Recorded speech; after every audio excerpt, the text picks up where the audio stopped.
हम कितनी आसानी से कह देते हैं कि पैसा जो है वो हाथ की मैल है, बहुत ही अंडर और लूज स्टॉक है ये, क्योंकि वही पैसा जब हम कमाने उतरते हैं तिनके तिनके से वो पैसा कमाने में कितना एफर्ट लगता है, और पैसा कमाने के बाद में वही पैसा को प्रॉपरली मैनेज करके उसको वेल्थ में कन्वर्ट करने में कितना एफर्ट लगता है। तो जिसने भी ये मुहावरा बनाया भाई, आपने शायद सोचा समझा नहीं, बिकॉज पैसा हाथ की मैल तो नहीं। आज विफ टॉक के अंदर में जो मेरे साथ गेस्ट आए हैं उनको तो पता है कि पैसा कैसे कमाते हैं, छोटे छोटे पैसे से बड़ा पैसा कैसे बनाते हैं। ये मैं कहूँगा कि वो आज के जनरेशन के सुपरस्टार हैं। इतना इंस्पायरिंग स्टोरी है कि इतना कुछ सीखने को मिलेगा आज आपको इस वीडियो में। पैसा कमाने का तरीका, पैसा मैनेज करने का तरीका और पैसे से पैसे को बनाने का तरीका। तो let me welcome for today's whiff talk mister Prafull MBA Chaiwala. Hello Prafull. Thank you. कैसे हैं आप? Very good, very good. How are you doing? I am doing great, thank you. I am so excited. आपको कलकत्ता में देख के तो और एक्साइटमेंट आ गई। आई हर्ड आपने 2-3 आउटलेट हो गए, 4 आउटलेट हो गए कलकत्ता में। 4 आउटलेट हो गए। कलकत्ता में तो चाय प्रेमी लोग बहुत है ना, तो हम कैसे पीछे रह सकते हैं। Absolutely, absolutely.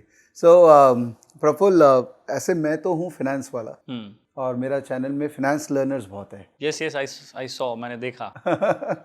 तो मुझे आपसे क्या चाहिए? मुझे पैसे से रिलेटेड बातचीत चाहिए आपसे, ठीक है? तो उसके रिलेटेड बात कर लेंगे, बात ही तो करनी है। कोई इशू नहीं। करेक्ट। तो स्ट्रेट अवे एजेंडा पे चलते हैं, because you are going to inspire lot of my learners. Thank you. जो पैसा कमाना चाहते हैं एज अ बिजनेसमैन और as a stock market person और व्हाटएवर, बिकॉज अल्टीमेटली पैसा की भाषा जो है वो सब आदमी इक्विवेलेंटी समझता है। Right right. So I want to go back आपका यंगर, और अभी भी आप बहुत ही यंग है, अच्छा, बट और यंगर ऑडियंस में, अर्ली डेज में चलते हैं। You come from a family जहाँ पे थोड़ा रिलीजियस ओरिएंटेशन है, right? Yes yes, right. And पैसा कभी भी, जो मुझे फील होता है कि आप लोगों के लिए पैसा कभी भी प्रायोरिटी मोटिव में रहा था। वो फैमिली ऐसा था, उनके ऑब्जेक्टिव्स अलग होते हैं। ब्राह्मण परिवार से मैं आता हूँ, तो कभी घरों में पैसों की बात नहीं होती थी। जैसे मारवाड़ी जैन के यहाँ बात करेंगे, अग्रवाल के, तो कितने टका ब्याज कितना हो रहा है, इंटरेस्ट कितना दिया, इस महीने पैसा कितना कमाया, राइट, लोन कितना उठा रहे, ये दिनचर्या के शब्द है। तो हमारे ऐसा नहीं था, कितने लोग घर आए, किसको खाना खिलाया, कौन मिल रहा है। तो हिंदुस्तान में अगर आप देखोगे, अपार्ट फ्रॉम बिजनेस फैमिलीज को हटा दो, जिनको बोलते हैं ना बनिया लोग, तो बाकी लोगों के दिन के चर्चा में कभी पैसा हिस्सा नहीं होता जब तक उनको जरूरत ना पड़ी। जो नहीं होता है कि जब पानी की प्यास लगी तब वो कुआं खोदने जाते हैं। तो कभी किसी की वजह से फाइनेंशियल कोई नीड आई तो पैसे मांगेंगे, लोन लेंगे, उधार लेंगे, तब वो पैसा करते हैं। उसके पहले पैसे की बात करना पाप माना जाता है देश में, जो कि बहुत ही गलत है। इसीलिए फाइनेंशियल लिटरेसी इंडिया में कितनी लो है, बहुत ज्यादा, क्योंकि हमको मतलब हिचक होती है कि पैसे की बात मत करो। हाँ, ठीक है। तो मैं एक बार वापस चलता हूँ आपके जो बचपन में आपके फादर, उनका पैसे के प्रति क्या रवैया था?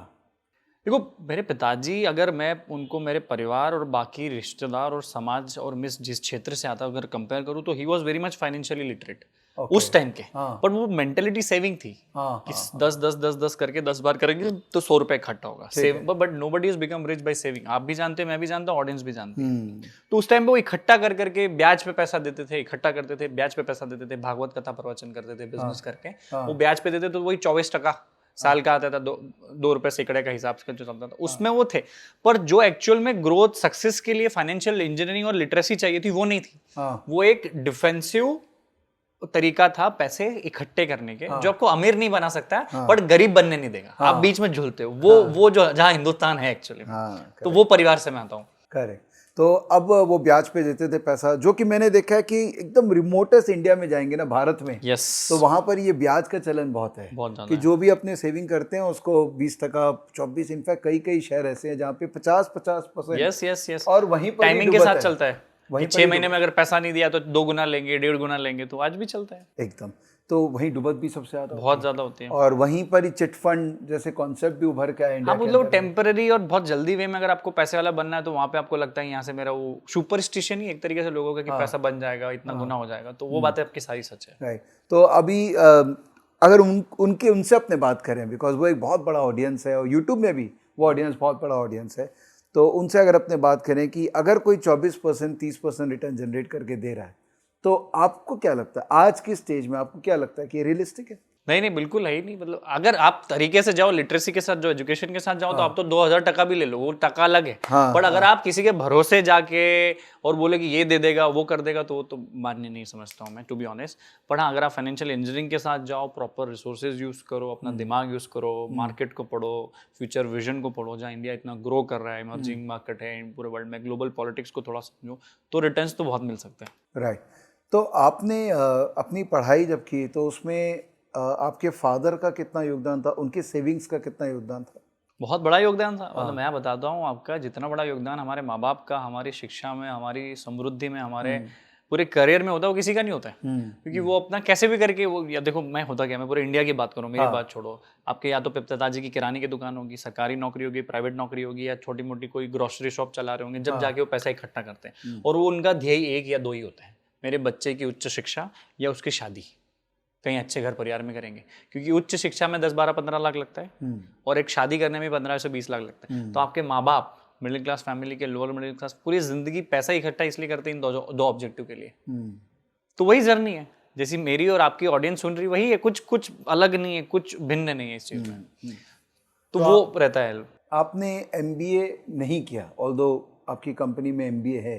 यस, आप सबको खैर अब तो पूरा हिंदुस्तान जानता है। मिस्टर का M बिल्लौरे का B और अहमदाबाद का A से मिस्टर बिल्लौरे अहमदाबाद चाय से MBA चाय वाला है। अच्छा। तो मैं MBA ड्रॉप आउट हूँ। सर तो सर आई एम इंदौर से MBA किए हुए हैं बजाज जी। मेरा प्रिविलेज, मेरा सौभाग्य, मेरी किस्मत अच्छी नहीं थी कि मैं नहीं जा पाया वहाँ। पर ठीक है, जो नहीं हुए काम उनको मेरा प्रणाम, क्योंकि वहाँ चले जाते तो ये नहीं होता और यहाँ आ जाते तो वो नहीं होता। तो जैसा होता है अच्छे के लिए होता है। अल्टीमेटली MBA का भी ऑब्जेक्टिव यही होता है कि बंदा बिजनेस करना सीख जाए। हाँ। MBA करो या ना करो, बिजनेस करना इंपॉर्टेंट है। देखो, हम सबको समझने की जरूरत है बजाज जी, ऑडियंस भी सुन रही है, कि देखो ना तो कोई इंस्टीट्यूशंस, ना कॉलेज, यूनिवर्सिटी या किसी बड़े सेठ धनजी ने आपका ठेका नहीं ले रखा है कि सिर्फ वहीं जाके आप शिक्षा ले सकते हो, एजुकेशन ले सकते हो। आप समझो 2 साल में जो MBA आपने शायद IIM इंदौर से पढ़ा होगा, IIM अहमदाबाद से जो पढ़ता है, वो शायद मैंने 2 साल में रोड पे सीख लिया। जिंदगी है, सिखा रही है, बहुत अच्छे से काम बता रही है। और अल्टीमेटली अगर आपका गोल 2 ही है, सीखना और आगे बढ़ना, तो कहीं से भी वो क्या फर्क पड़ता है। एब्सोल्युटली। तो अब चलते हैं, अब आपके बिजनेस की तरफ चलते हैं। ठीक है। तो आपने अभी आपसे बात हो रही थी, तो आपने चालू किया था एक रोड साइड ठेले से आपने चालू किया था। And you made your first 8,000 rupees. Yeah, so I started a business of my चाय का ठेला with 8,000 rupees. Oh, okay. The capital deployed was 8,000. हाँ, the 8,000 only, because चाय की थैले में दुकान में कोई पैसा लगता नहीं था। तो वही गैस सिलेंडर, टेबल, तो बर्तन, चाय पत्ती। इनिशियल जो इन्वेस्टमेंट था, आप बोलते हो ना फंडिंग, वो 8,000 थी मेरे चाय के ठेले के रोड पे। बिकॉज कोई बड़ा कैपेक्स नहीं था, कोई interior exterior hoarding boarding furniture लगाना होता नहीं था, कोई रेंट नहीं होता, कोई टैक्स नहीं होता। तो रोड पे थे हम, तो रोड वाले। तो इतना जल्दी, इतना आसान, इतनी छोटे इन्वेस्टमेंट में चालू कर दिया। राइट। आज है ना, मैं आपके साथ में बिजनेस मैनेजमेंट के टेक्निक सीखने वाला हूँ। ठीक है। अरे सर। और इस आपका पूरा केस स्टडी को यूज करके बिजनेस मैनेजमेंट सिखाऊंगा लोगों को। तो 8,000 आपका कैपिटल डिप्लॉयड था, एंड कितना दिन लगा आपको वो एक सेटअप करने में? देखो, अगर सच्ची बात बोलो तो मुझे 50 दिन लगे, क्योंकि 8,000 was not a big issue. That confidence, that courage, वो हिम्मत लाना बहुत मुश्किल था। वो 8 करोड़ में भी नहीं मिले। सही बात है। मैं किसी को 8 करोड़ दूं, बोले चाय का ठेला लगा, तो बहुत मुश्किल है वहां करे। बिकॉज यहाँ पे वही कॉन्फ्लिक्ट ऑफ इंटरेस्ट आ जाता है, डिग्निटी ऑफ लेबर की बात आ जाती है। तो जिस दिन मैंने सोचा कि मेरे को चाय का ठेला लगाना है, उस दिन से जिस दिन मैंने एक्चुअल में लगाया, 50 दिन लगे मुझे। क्योंकि वो हिम्मत, वो जगह, वो एकदम से एक जोन में होते हैं ना। जैसे अभी AC में बैठे हम लोग, आपके पास आईफोन है, ये अब बोलो रोड पे पानी पूरी का ठेला लगा, नहीं लगा, क्योंकि वो बैठेगा नहीं ना आपके साथ। आप 1000 दूसरे काम कर सकते हो, बट वो चुनने में मुझे 50 दिन लगा। Right. I am just trying to read your mind कि उस समय जब आप लगाने का सोचे, तो आप you don't come from a background which is like down and out. मतलब ऐसा नहीं है कि आप I don't want to use the word, but आप पुअर नहीं थे। नहीं, बिल्कुल। हम अच्छे परिवार से, भाई कमाने खाने वाले लोग थे। हमको हमारे पिताजी जब 15-20 लाख रुपए MBA के लिए दे सकते, मतलब अच्छे परिवार से, मतलब मजबूरी में नहीं, हाँ, खुद की इच्छा से चालू किया है। तो वही मैं सोच रहा हूँ, ये क्या माइंड है कि आदमी ठेला से चालू कर रहा business. what was going on inside? Because see, there are a lot of people जो पढ़े लिखे हैं, उनको क्या लगता है पता है, मैं तो पढ़ा लिखा हूँ, तो मैं तो 6 लाख का 10 लाख का जॉब करूंगा, बिकॉज मैं तो पढ़ा हूं, तो मैं थोड़ी ना 10,000। इसका जवाब मेरे पास एक लाइन में नहीं है, 2-3 लाइनों में मैं पूरा ऐसा दिमाग में भर दूंगा। पहली चीज तो हमारी जो सोच है ना, पढ़ने लिखने के बाद ये नहीं होना, वो नहीं हो, ये आर्टिफिशियल चश्मा हमने हमारे आंखों पे लगा लिया। जो नजरिया आपका गलत है, आप पढ़े लिखे हो नहीं हो कोई फर्क नहीं पड़ता, काम काम होता है। दूसरी चीज़, हम लोगों ने थोड़े हम पढ़े लिखे हो जाते हैं, हम लोग कैफेज जाने लग जाते हैं, रेस्टोरेंट जाने लग जाते हैं, तो हम नीचे जो बहुत अच्छे अच्छे रिसोर्सेज हैं वो भूल जाते हैं। डायमंड्स हैं, शायद गोल्ड रखा हुआ है हमारे नीचे, पर हमारी नज़र ऊपर है कि ऊपर से डायमंड आएगा। अरे डायमंड नीचे से आएगा, खदानों में से आता है ना डायमंड भी, हीरा भी कहाँ से आता है? तो हमारी नज़र वो है। तीसरी चीज, हमने कभी जानने की कोशिश नहीं करी कि आपके आसपास में कोई चाय का ठेले वाला है, वो कमाता कितना है। 10,000 रुपये रोज का भी अगर धंधा करता है सर, तो 3 लाख रुपए महीने का उसका रेवेन्यू टर्नओवर होता है। ना रेंट देना, ना इलेक्ट्रिसिटी, ना सैलरी, ना कुछ। आप समझ से कितना पैसा कमा रहा होगा। बट वो फ्लॉन्ट नहीं कर रहा है, ना वो शो ऑफ कर रहा है। वो आज भी वही कपड़े पहन रहा है जो शायद 20 साल पहले पहन रहा होगा। मैं राइट? हमारे पास आज समझो 50,000 की अगर नौकरी लग जाती तो हम पहले आईफोन खरीदते हैं, हमारी एक छोटी मोटी कार EMI पे ले आते थे, हम उस गर्द में चले जाते हैं। जो भी है, मैं किसी को भला बुरा नहीं कह रहा हूँ, पर हम वो दृष्टिकोण से उसी चीज को मापते हैं जहाँ पे गलती हम करते हैं। तो अगर आप, मैं वही था कि मैं भारत जब घूम रहा था, पूरा हिंदुस्तान घूम रहा था, मैं बहुत सवाल पूछता था। तो मैं बाइसिकल से लेके BMW से बात करता था, तो पर्सपेक्टिव मुझे from bicycle to BMW to bicycle लगे। अब मेरी औकात उस टाइम BMW की नहीं थी, तो मैं बाइसिकल की थी तो बाइसिकल चालू की। तो आपको अपनी कहानी खुद चुननी पड़ेगी, सुननी पड़ेगी। और देखो, विवेक बजाज जी का सर्कमस्टांसेस, वो किस बैकग्राउंड से आते हैं वो अलग कहानी है, मेरा क्या है, मेरी अलग कहानी है। तो आपको अपनी कहानी के हिसाब से अपनी कहानी आगे बनानी पड़ेगी। करेक्ट। मैं आपको एक्चुअली ये क्वेश्चन पे इतना हार्बर क्यों किया, बिकॉज कई ऐसे पढ़े लिखे लोग हैं मुझसे पूछते हैं कि सर ट्रेडिंग मेरे को करना है, मुझे पैशन है, लेकिन जॉब नहीं छोड़ रही है। तो ये, और ट्रेडिंग ऐसी चीज़ है प्रफुल्ल की अगर आप सेट हो गए ना तो उसमें पैसा का कोई कमी नहीं है। ठीक, बिल्कुल कभी नहीं। और बहुत सारे लोगों का फुल टाइम करियर ट्रेडिंग होता है। राइट। वो दिन भर स्क्रीन, और नहीं भी बैठते आजकल, बिना स्क्रीन पे बैठे भी आप तो फोन के टिप्स के पूरा काम हो सकता है। करेक्ट। देखो सर, ट्रेडिंग भी अपने आप में एक बिजनेस है। मैंने अगर 5 साल चाय के ठेले को देखे, आज हमारे 100 आउटलेट्स है और भी हम लोग करते हैं, तो मैंने 5 साल दिए, आप भी 3-4 साल दीजिए ना, आपका भी 100 आउटलेट्स बनेगा ना, पैसा तो रिटर्न आ ही रहा है ना। करेक्ट। आप समझ रहे हो, समय देना पड़ता है। जिस चीज को समय दोगे वो चीज सुधर जाएगी। करेक्ट। तो आपने 8,000 रुपये से चालू किया, फिर पहला एम्प्लॉय आपने कब रखा? मैंने लगभग 2.5-3 महीने बाद, मैं शुरू के 2-3 महीने में खुद ही बर्तन मांजता था, खुद ही चाय का ठेला चलाता था, सब खुद ही करता था।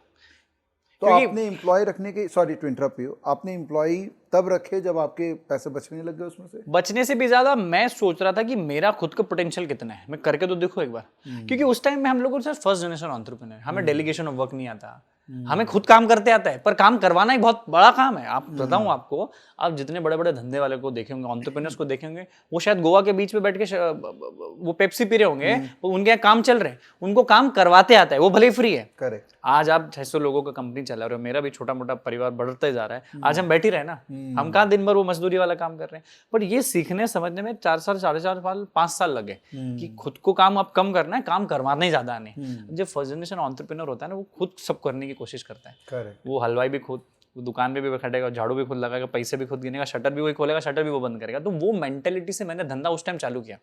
पिछले 5 साल में जर्नी देखी, सीखा, पढ़ाई की। वो मैं फिर बोल रहा हूँ, मैं MBA ड्रॉप आउट किया पर पढ़ना नहीं छोड़ा। आज भी मैं वो सारी किताबें पढ़ता हूँ, शायद जो IIM इंदौर के, IIM अहमदाबाद के स्टूडेंट्स पढ़ते होंगे।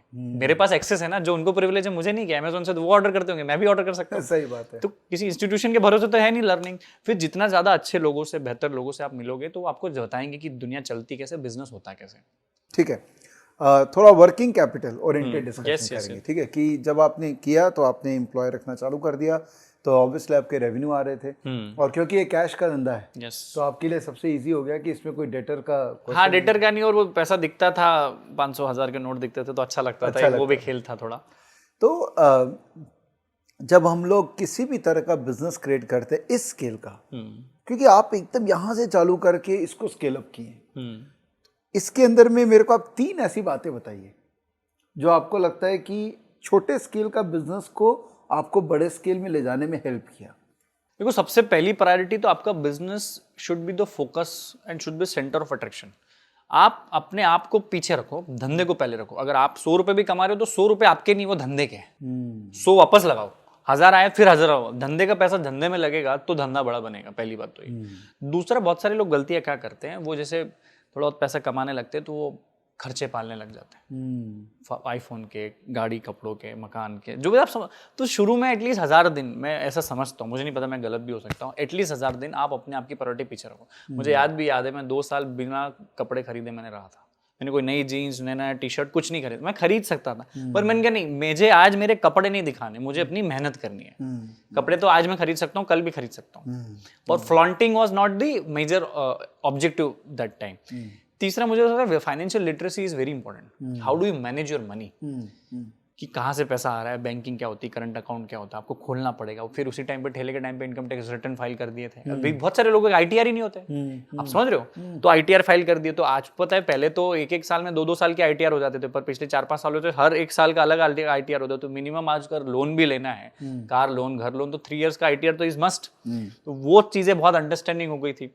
फिर बैंकिंग को बहुत जल्दी समझ गए कि CC लिमिट क्या होती है, आप समझ रहे हो। फिर मुद्रा लोन भी लिया हमने 20-25 लाख का आगे जाके, वो भर भी दिया खैर हमने टाइम पे, उसमें सब्सिडी हमने ली। तो आप लोग बोलते हैं कि पैसा नहीं मिलता है, अगर आप देखो, जाओ मैनेजर्स को कन्विंस करो, बातें करो, जितना आप एंजल इन्वेस्टर के पीछे भागते हो, अगर मैनेजर के पास भी चले हो तो 1-2 करोड़ तो आपको वहां से मिल भी सकता है, early stage for your entrepreneurship journey. तो ये 3 ऑब्जेक्टिव्स व्हिच आई सी वर अभी का नहीं, उस टाइम के बता रहा हूँ, जितना मेरा नॉलेज और जितनी समझ थी जिंदगी की और दुनिया की 20 साल की उम्र में, वो मैं रिलेशंस अभी बता रहा हूँ। आज तो बहुत अलग खेल बदल गया है। तो आप उस समय 20 साल की नॉलेज गेनिंग प्रोसेस के अंदर में बुक्स का एक योगदान रहा है बहुत बड़ा। बाकी यू आइडेंटिफाई मेंटोर, 1-2 लोग जिनसे आप बार बार मिलते थे जाके कि यहाँ मैं अटक गया हूँ, इसमें आप हेल्प कर। देखो, मैंने लाइफ में मेरा हमेशा से ऐसा रहा है कि मेरी उम्र से हमेशा 5 से 7 साल जो उम्र में बड़े लोग हैं, या तो अनुभव में, पैसों में, जिंदगी में जिन्होंने ज्यादा ठोकरें खाई, उनके साथ बैठता हूँ मैं। वो ज्यादा सिखाएगा, वो बहुत सिखाते थे। अब मैं 20 साल का था तो मैं 25 साल वाले के साथ बैठता था, 30 साल वाले के साथ बैठता था, 35 साल वाले के पास बैठता था, क्योंकि वही आपको सिखाएगा। अब मैं 20 वाले के साथ 20 वाला बैठूंगा तो क्या सिखाएगा वो? कुछ नहीं। उसकी बातें कैसी होगी आप सब समझ सकते हैं। ये आप सबने मेरा इंटरव्यू भी देखा होगा जिसमें काफी वायरल है ये मेरा कोट। तो उनसे बहुत सीखा। और आपको ना थोड़ा लालची और थोड़ा सेल्फिश होना पड़ेगा। जैसे आपका चाय का बिजनेस है, फाइनेंस का बिजनेस है, तो आप आपका सर्कल ही फाइनेंस का बना लो। आपके दोस्त, आपके रिश्तेदार, आपका उठक बैठक, आपका मजा, आपका सजा, सब उसी सर्कल में होना चाहिए।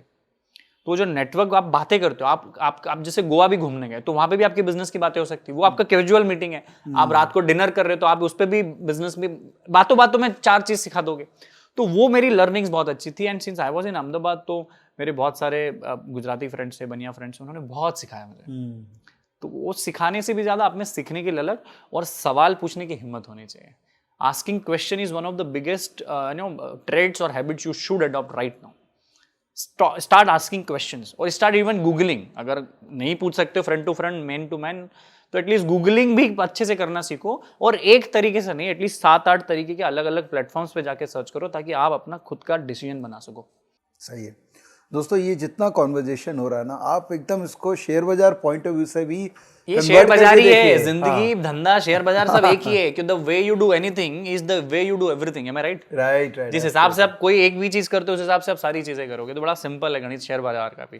Because even I am a full time trader, मैं खुद भी ट्रेडिंग करता हूँ, इक्विटी में बहुत ट्रेडिंग करता हूँ, लॉन्ग टर्म करता हूँ। नाइस। तो अब इस पे आ जाते हैं। Now that you are talking about you are a trader, तो आपने पहला सेविंग कितना किया और सबसे पहला इंस्ट्रूमेंट जिसमें आपने वो सेविंग को पार्क किया? सो मेरा सेविंग, मैं वही बोला था शुरू अर्ली स्टेज में, तो मेरा इतना ज्यादा सेविंग होता नहीं था, क्योंकि मैं अपना री इन्वेस्ट करता था। मुझे पता था कि सेविंग से ज्यादा कुछ होना नहीं है। पर आज की अगर मैं बात करूँ तो पिछले मेरा पोर्टफोलियो अच्छा है। और मैं ट्रेडिंग ऐसे करता हूँ कि मैंने 1-2-3 मेरे इक्विटी में मैंने रूल बना रखे हैं। मुझे नहीं पता कि अगर मैंने टॉप ब्लू चिप कंपनीज में स्टॉक में इन्वेस्ट करता हूँ, जो भी 70-80 कंपनी, 50, निफ्टी की अगर उठा लो, मैं 2 डिप तक खरीदने की ताकत अगर किसी स्टॉक को नहीं रखता तो मैं उसमें ट्रेडिंग नहीं करता हूँ। अगर मैंने कोई 100 पे कोई शेयर खरीदा है, जब तक वो 80-85 तक भी खरीदने की औकात मेरे पास नहीं है अकाउंट में, तो मैं वो स्टॉक नहीं खरीदूंगा। तो एक सीधा रूल तो मैंने ये समझा कि डिप 1 या 2 डिप तक तो आपको खरीदना है, क्योंकि आगे जाके उसका एवरेज बन जाता है। तो ये छोटी मोटी लर्निंग्स है। और फिर एक लालच फिक्स कर दिया कि 5% रिटर्न से ज्यादा मेरे को नहीं चाहिए, 4% से ज्यादा रिटर्न मेरे को नहीं चाहिए, वो भले 20% आगे बढ़ जाए, नहीं। अच्छा, मतलब ये मेरे फिक्स है कि मैंने अगर 50 लाख का मेरा पोर्टफोलियो है, तो महीने का मेरे को इतना 4% रिटर्न, 3% रिटर्न, 5% रिटर्न, 6% रिटर्न आ जाना चाहिए, जो इजीली मुझे तो अचीवेबल लगता है, मैं कर पाता हूँ। अच्छा, मतलब आप अपने बिजनेस के अलावा भी ये करके आप 4-5% रिटर्न वाला, मतलब मेरे को खेल आता है समझ में, वो बता नहीं पाऊंगा, क्योंकि मेरा पता नहीं क्यों चलता है कि मेरे जितना समझा है कि 2 डिप तक अगर आप खरीदते हो, जब आप 100 रुपए स्टॉक में लगा रहे हो, तो at least 300 rupees you should have in your pocket. और ब्लू चिप ही होना चाहिए। ब्लू चिप होने चाहिए। देखो स्टॉक मार्केट का व्यवहार क्या है विवेक जी, ऊपर जाएगा नीचे जाएगा, यही होगा। और अगर नया ऐसा नया उड़ीसा के कोई गांव का, राजस्थान के कोई गांव का बच्चा है, वो सबसे पहला पैसा वो टॉप 50 में पैसा लगाएगा। फ्लो तो वहीं आ रहा है ना, कैश फ्लो, इनफ्लो तो वहीं हो रहा है। तो जहाँ डिमांड सप्लाई का रूल लगेगा वो सीधा सा गणित ऊपर नीचे शेयर जाएगा है। तो आजकल तो शॉर्ट सेलिंग भी होने लगी है। तो भाई शॉर्ट वाला चाहता है कि नीचे जाए, है बाय वाला जो नॉर्मल बाइंग करता है वो चाहता है ऊपर जाए। तो मार्केट तो ऊपर नीचे जाएगा क्योंकि डिमांड एंड सप्लाई का सीधा रूल बैठता है। माय गॉड, हमको तो शेयर बाजार का बहुत इंपॉर्टेंट लर्निंग देगा। नहीं मुझे नहीं पता सर, मैं ऐसे करता हूँ, हो सकता है मैं गलत हूँ, मुझे नहीं पता, ये मैं ऐसे काम करता हूँ। नहीं, ये एकदम बहुत ही सटाक है, साइंस है ये, तो आप कहीं कुछ गलत नहीं है। वर्क कर रहा है आपके साथ में, मेरे साथ काम कर रहा है, क्योंकि अगर लॉस भी हो रहा है तो नॉशनल वैल्यू लॉस हो रहा है ना, लॉस है वो। भाई तुम्हारे जेब से लेके थोड़ी जा रहे कि मेरे को 2-5 लाख रुपए मेरे तुम लॉस हो, आज नहीं तो कल वापस स्टॉक ऊपर आएगा, तब तक इंतजार करो। तो आप डायरेक्ट स्टॉक में करते हैं म्यूचुअल फंड वगैरह? नहीं, I don't do mutual funds, पर हाँ मेरी टीम से भी चालू किया, मतलब ऑफिस से मेरे भाई वगैरह ना, म्यूचुअल फंड SIPs हम लोग पहले भी करते थे, पर मैं पर्सनली तो मुझे एग्रेसिव नहीं लगता है वो, तो मेरे फैमिलीज करती है, मेरा भाई करता है, पर हाँ ऑल्दो पैसा तो हमारा ही जाता है। Mutual funds and SIPs is must, insurance is must for your family, ये बहुत इंपॉर्टेंट चीज है, बहुत बेसिक फाइनेंशियल आपके क्या एटिकेट्स होने चाहिए।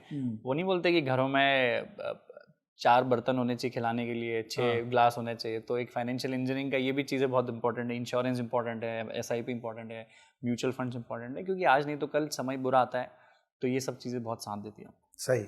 As a businessman, as an entrepreneur, now you are head of the family of a big organisation जहाँ पर बहुत लोग काम करते हैं, तो अगर आपको अपने टीम को फाइनेंशियल, और आप करते भी होंगे, yes. अगर आपको फाइनेंशियल प्रूडेंस अगर सिखाना है टीम को, तो आप क्या बोलते हैं उनको? यार मैं तो सबको ऐसा बोलता हूँ कि एक एक पैसे की वैल्यू सीखो। 1 रुपए की अगर आपने वैल्यू नहीं समझी तो इस बात की क्या गारंटी कि आप 1 करोड़ की वैल्यू कर पाओगे, पहली बात तो ये। और मेरे हिसाब से कि पहला आपका 100 रुपए कमाओ खुद से, तब जाके 1 करोड़ का 100 करोड़ का सोचो।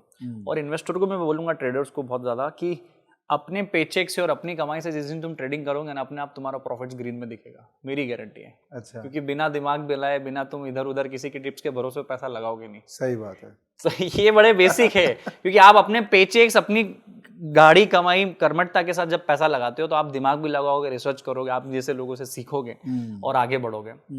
और चौथी चीज, थोड़ा लॉन्ग टर्म पे देखना चाहिए। फाइनेंस और पैसा, मतलब फाइनेंस, पैसे की जो दुनिया है या सक्सेस की भी जो दुनिया है, प्रसिद्धि और पैसा, देखो जिंदगी में लोगों को 2 चीज चाहिए, एक मान सम्मान और एक पैसा। हाँ, क्या चाहिए तीसरा? ये सेटिस्फेक्शन किसी को नहीं चाहिए, वो है रोने हैं। तो आज नहीं तो कल अगर आप टाइम दोगे तो ये लॉन्ग टर्म जर्नी है, मैराथन है। क्योंकि आपने भी देखा ही हो बहुत सारी कहानी की, लोग अपना 80% वेल्थ 20% टाइम में कमाते हैं, वो सब चीजें हैं। तो ये अंडरस्टैंडिंग हम देते रहते हैं बाकी। सही। तो as a businessman Praful, capital सबसे इम्पोर्टेंट रिसोर्स है, और आपने शुरुआत की कम कैपिटल से और इंटरनल अर्निंग से ही आपने अपना कैपिटल बेस बिल्ड किया, and you have not taken a single rupee outside अभी से। कोई VC फंडिंग वगैरह, कोई VC फंडिंग तो जयराम जी की चल रहा है हमारा अभी तक। तो अब मुझे उस जोन में आपके साथ जाना है कि जो बूटस्ट्रैप बिजनेस करना चाहते हैं, क्योंकि आज की डेट में एक एंटरप्रेन्योर के लिए सबसे बड़ा प्रॉब्लम यही है कि ओवरवेलमिंग हो रहा है चारों तरफ, कि तुमने पैसा ले लिया और तुम्हारा वैल्यूएशन ये हो गया तब तुम सक्सेसफुल हो।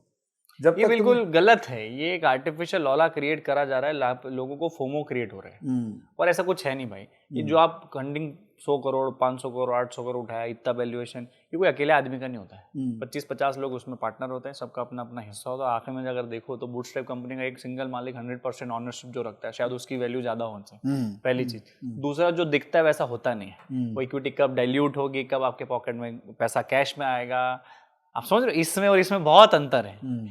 तीसरा, आपको एक्चुअली में अंडरस्टैंडिंग लेना चाहिए कि आपका मार्केट साइज कितना बड़ा है, एक्चुअल में क्या आपका प्रोडक्ट बहुत अच्छा है, क्या आप जो करना चाहते हो, लंबी रेस का घोड़ा बनना चाहते हो, फंडिंग भी लो। मैं बोल रहा हूँ फंडिंग बुरी नहीं है, वैल्यूएशन बुरा नहीं है, पर वो कहानी समझने करने में आपको एटलीस्ट 1 डिकेड लगेगा, 7-8 साल लगता है, 10 साल लगता है। और अगर बूटस्ट्रैप कंपनी भी आप चला रहे हो तो nothing wrong in that boss. आप अपने खुद के मालिक हो, आप इंडिपेंडेंट हो। VC फंडिंग के बाद तो कहीं ना कहीं आप नौकरी कर रहे हो, you are a lucky guy owning 5-7% of equity. और एक और चीज़ है सर, अगर आप पूरा VC फंडिंग का खेल समझो तो उससे ज़्यादा से ज़्यादा 300-400 कंपनियां अपना कैश कर चुकी होगी, फाउंडर्स को पैसा मिला होगा। आज 100 यूनिकॉर्न अभी कल परसों बने हैं। पहला यूनिकॉर्न 2011 में बना था, 10-12 साल तो यूनिकॉर्न बनने में लग गए। तो आप जो चकाचौंध देख रहे हो, इस 150 करोड़ देश लोगों के देश में, वहाँ इक्का दुक्का 100, 150, 200 लोग हैं जो यूनिकॉर्न बना पाए अभी। ऑल्दो ये नंबर और बढ़ेगा, 1000, 500, 1500, 2000 जाएगा, but please be specific with your needs and your demands and your visions कि आपको एक्चुअल में क्या करना है। नहीं तो बूटस्ट्रैप इज नॉट बैड, कुछ बुरा नहीं, हम कर ही रहे हैं, हमको भी फंडिंग लेना नहीं है अभी, तो हम ले नहीं रहे, तो हम अच्छा कर रहे हैं boss, and still you can do.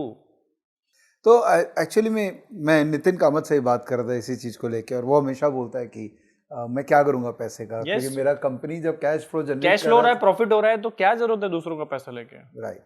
अब थोड़ा टेंजेंट फिर चेंज करते हैं। जी बिल्कुल, भारत में चलते हैं। भारत में ठीक है। 130 करोड़ प्लस आबादी, और आई थिंक यूथ जो इंडिया का वो अब रेडी हुआ है, right. And people look up to people like you who are like the example setting for the new generation. My kids or I mean my younger ones, I mean I'm almost 43, but obviously I also take mentorship from people like you because you belong to a very different India. मैंने in fact एक study की कि India में liberalisation के बाद में जो पैदा हुए ना, वो बहुत अलग तरीके से ऑप्टिमिस्टिक है, अलग होप लेके, एनर्जी अलग है, एंथुसियाज्म बहुत है। कि हम लोगों ने लिबरलाइजेशन के पहले वाले हम लोगों ने क्या रिसोर्सेज कंस्ट्रेंट में काम किया, क्योंकि उस समय लाइसेंस राज चल रहा था, तो पिताजी बोलते थे कि बेटा इतना ही है, इसी में काम चलाना होगा। हाँ, थोड़ा डर के डिफेंसिव खेलते थे। करेक्ट। Yes yes. तो give me a vision road map for you as well as for Bharat, क्योंकि इंडिया ठीक है, इंडिया के बारे में बहुत लोग बात करते हैं, पर रियल भारत के बारे में कम लोग बात करते हैं। देखो मैं हमेशा बोलता हूँ, मैं 5 ट्रिलियन इकोनॉमी का हमेशा बोलता हूँ, 5 ट्रिलियन इकोनॉमी बनाना है, पर मुझे 5 ट्रिलियन इकोनॉमी कलकत्ता, बॉम्बे, चेन्नई, दिल्ली से नहीं बनाना है। मुझे तमिलनाडु के कोई गांव से बनाना है, कोयम्बटूर से बनाना है, मुझे इंदौर धार से बनाना है, मुझे आप भावनगर से बनाना है, राजकोट से बनाना है, समझ रहे हो, लेह लद्दाख से बनाना है, कश्मीर से बनाना है। ये जब लोगों का कंट्रीब्यूशन जब तक इंडियन इकोनॉमी में, जीडीपी में फॉर्मल प्रॉपर नहीं होगा, एग्रेसिव तरीके से, जब तक आप नहीं कर सकते हो। India is a land of consumption, consumers की कंट्री है, कंज्यूमर राइट। क्रिएटर्स बनना पड़ेगा, कब तक हम विदेशी प्रोडक्ट्स को या हमारे देश की प्रोडक्ट्स को यूज करके खुश होंगे। तो वहां पे एक रोल होता है। दूसरा, भारत में अभी अवेयरनेस आई है, भारत के लोग समझने लगे, गांव देहात के लोगों को पता है चीजें चलती कैसे। आप पहले जब सुनते होंगे यार मुझे तो पता ही नहीं था, कोई आपने बड़ी बात बोल दी, अरे मुझे तो पता ही नहीं था। अब वो नहीं बोल सकते कि मुझे पता नहीं, तुझे सब पता है, अब तुझे नहीं करना, वो तेरी नीयत के ऊपर पता है। सही बात है। तो अवेयरनेस, नॉलेज फ्लोट कर रही है सर, ऐसे आप सर्च कीजिए, एक चीज 1 लाख चीज आ जाएगी आपको। दूसरी चीज, कोलैबोरेशन वाला जो मेंटेलिटी इंडिया में बहुत अच्छे से आ रहा है। पहले कॉम्पिटिशन्स होते थे, मैं विवेक बजाज जी का ये ले लूंगा, वो प्रफुल्ल का ले लेंगे, एमबीए चावला का कर लेंगे, नहीं, पर आज विवेक जी के साथ हाथ मिला के काम कर रहे हैं, ऑडियंस से बात कर रहे हैं, बिजनेस हो रहा है, को फाउंडर्स आ रहे हैं, इक्विटी शेयर हो रही है, आप समझ रहे हो, एक दूसरे को एडवाइजरी दे रहे हैं, एक दूसरे के बोर्ड ऑफ डायरेक्टर्स में लोग बैठते हैं, उसकी कंपनी चला रहा है, फिर भी 4 लोगों की कंपनी में रहता है। तो इट्स मोर लाइक कि म्यूचुअल कोलैबोरेशंस के साथ देश आगे बढ़ रहा है। और एक अंडरस्टैंडिंग, एक और चीज आ रही है, मैं हमेशा हर इंटरव्यू में बोलता हूँ कि हम लोगों ने स्टार्ट कर दिया learning. Gone are the days when we used to be like, बाप को सिखाएगा, मुझे बताएगा, मुझे सब आता है, तू कौन होता है मुझे बताने वाला, तू तेरा देख। बट अब वो चीज़ चेंज हो रही है, people have accepted the listening part, they listen. अगर वो ऐसे कॉन्वर्सेशन में अगर फिजिकल नहीं तो ऑनलाइन सुनते हैं, समझते हैं, सर्च करते हैं।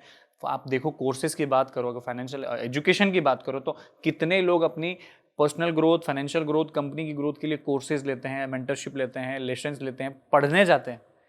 तो स्पेसिफिक लर्निंग्स आजकल हो गई, वो बहुत इंपॉर्टेंट है, ये कभी नहीं देखा गया था। और यूथ इंडिया का बहुत इंटीग्रल रोल प्ले करेगा भारत के लिए। क्यों? क्योंकि बहुत ज़्यादा अमाउंट ऑफ पीपल है।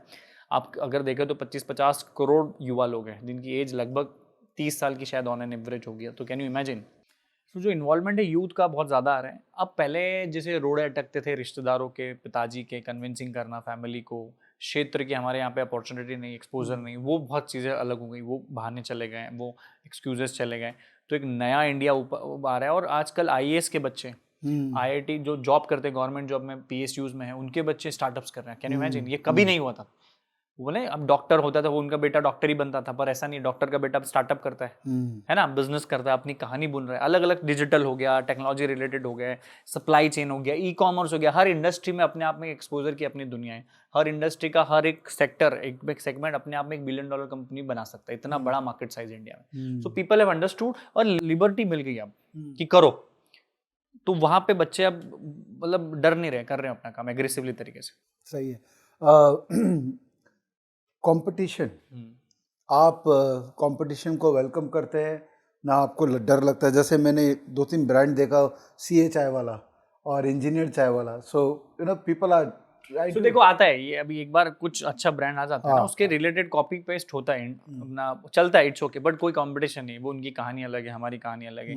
फिर क्या है ना, अभी 5 साल के बाद हम एक मुकाम पे पहुंच गए जहाँ पे वो अभी चालू कर रहे हैं, तो उनको भी अपने हिस्से की मेहनत करना पड़ेगी। और मैं तो वेलकम करता हूँ, जितना ज्यादा लोग होंगे उतना ज्यादा हमें भी सोचने और हमारी भी मेहनत बढ़ानी पड़ेगी कि यार कल को ये हमें क्रॉस ना कर जाए। सही बात, वो भी है। और आज की तारीख में मैं फिर बोलता हूँ, कंपटीशन एज सच कुछ डायरेक्ट नहीं होता है, वो भी ग्रो कर सकते हैं, मार्केट इतना बड़ा है, अगर ऐसे 1 लाख लोग और भी आ जाए तो सबके लिए मार्केट फिट है, इतना बड़ा मार्केट साइज है। तो I don't think it is a competition, it is a healthy just आपको लर्निंग्स बढ़ती है, आपका खुद का पोटेंशियल आप और ज्यादा लेवरेज ले पाते हो उसका। Right. Again coming back to investing, तो अभी आप डायरेक्ट स्टॉक में करते हो, म्यूचुअल फंड में आपकी टीम कर रही है। हैव यू ऑल्सो एक्सप्लोर्ड जो नेक्स्ट जनरेशन के मार्केट पार्टिसिपेशन होते हैं, जैसे एल्गो ट्रेडिंग हो गया या I mean high frequency trading हो गई, इस तरह के AIF PMS पे पैसा दे रहा है, ये सब आपने कभी ये मैं पर्सनली तो नहीं कर पा रहा हूँ एक्सप्लोर, क्योंकि बैंडविड्थ बहुत कम होती है। बट हाँ, अभी रिसेंटली हम लोगों ने सोचा है कि फाइनेंशियल इंस्ट्रूमेंट्स जो नए नए आ रहे हैं उसको एक्सप्लोर करना, उसमें पैसा लगाना, क्योंकि अब diversification of portfolio is very much important. Now we have started earning money, so SIP portfolio, सोना, रियल एस्टेट, इनके अलावा अब क्या, यही चीजें जो फ्यूचरिस्टिक होगी। डिजिटल करेंसी का बहुत अच्छा मार्केट इंडिया में क्रिएट हो रहा है, तो उसमें पार्टिसिपेशन तो लेना ही पड़ेगा, आप पीछे नहीं हट सकते उसमें। श्योर।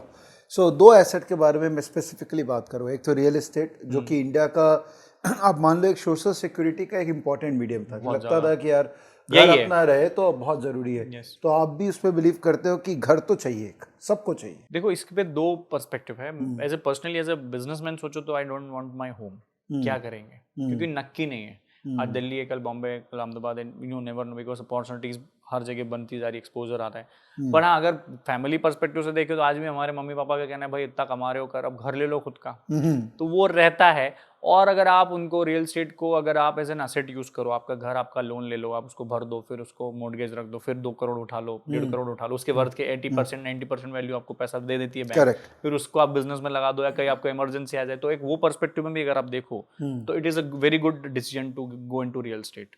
और एक और चीज है कि ऑब्वियसली आपके इन्फ्लेशन के रेट के हिसाब से तो और तेजी से ही बढ़ता है आपका रियल एस्टेट। प्लॉट्स हो गया, आपके बिल्डिंग्स हो गए, कमर्शियल्स बिल्डिंग हो गए, रेंटल इनकम एक बहुत अच्छी इनकम है, पैसिव इनकम है। आपकी फैमिली में कोई अच्छा कमाने वाला एग्रेसिवली नहीं है तो रेंटल इनकम में कितने लोगों के घर परिवार चलते हैं, यू कैन इमेजिन। लोन के जो EMI होते हैं वो रेंटल्स के बरोबर ही आजकल लगभग हो गए शायद।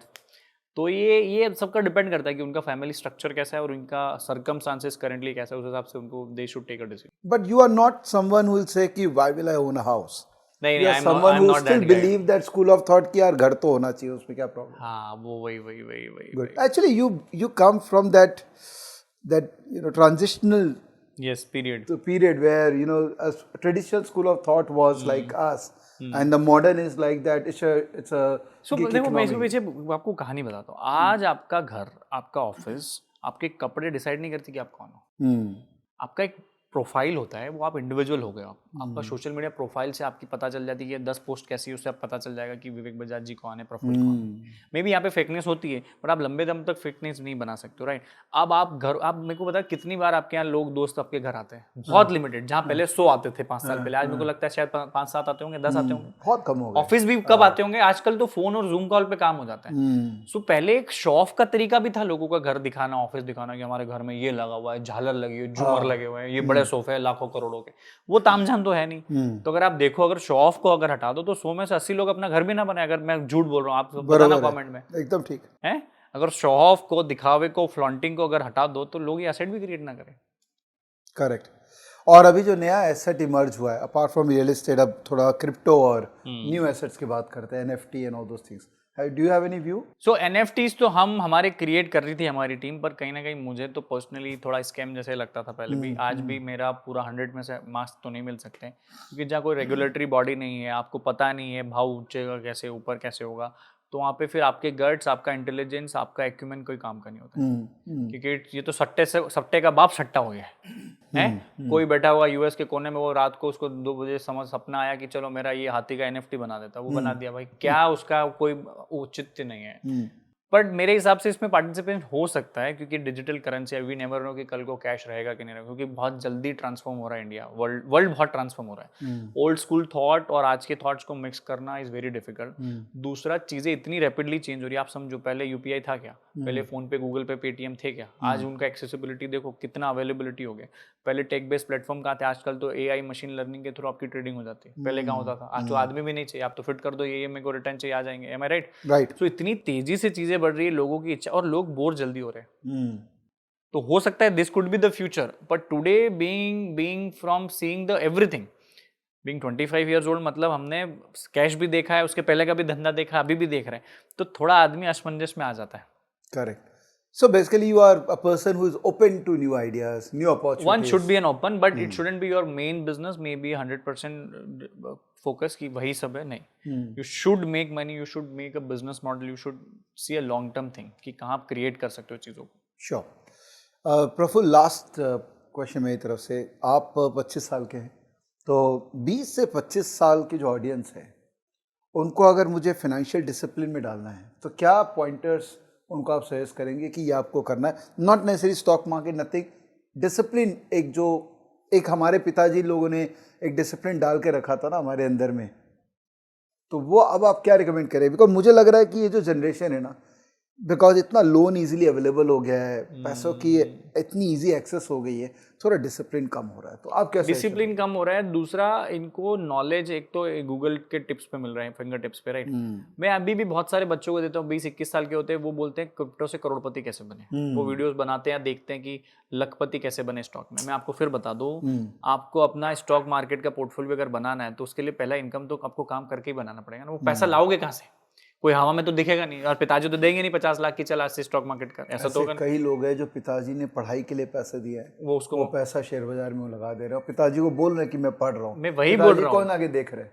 और वो अमाउंट, और मैं वही बोल रहा हूँ, जब तक आपका हार्ड एंड मनी आप खुद के पैसे से नहीं कमाते। जैसे मैंने चाय से, फ्रेंचाइजी से, एकेडमी से, टेक्नोलॉजी से, रियल एस्टेट से, टॉक शोज देके जो पैसा कमाया, वो मैंने अपने पोर्टफोलियो में डाला है। तो now I feel 100% ownership of that amount, और उसके पीछे मैं दिमाग लगाता हूँ, पढ़ाई मतलब करता हूँ, जब जाके पैसा निकलता है। दूसरी चीज़, फाइनेंशियल इंजीनियरिंग मेरे हिसाब से आपको लॉन्ग टर्म देखनी चाहिए। आपको टेम्पररी वो एक्लियर चॉकलेट एवं पन्ना 1-1 रुपए की नहीं खानी चाहिए। अगर आपको कल की फर्रो रोस्टर खानी है तो आपको आज की एक्लियर आम पन्ना, पार्ले जी की चॉकलेट 1-1 वाली छोड़नी पड़ेगी। छोटे छोटे 100-200 रुपए छोड़ने पड़ेंगे, तब जाके आप 1 लाख रुपए का सोच पाओगे।